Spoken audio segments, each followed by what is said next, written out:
ผักหอมปลอมกำลังงามกำลังแตกใน5-6 วัน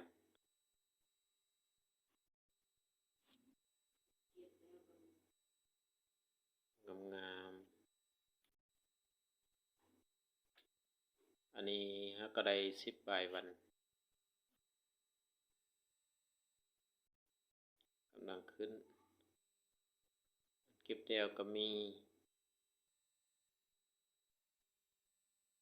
งามอีดี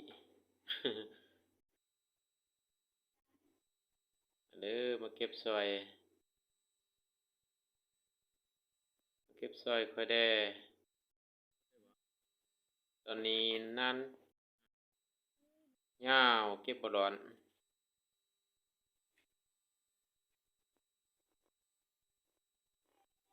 ผู้ใดว่างมาเก็บซอยเด้อมีแต่2แรงงาน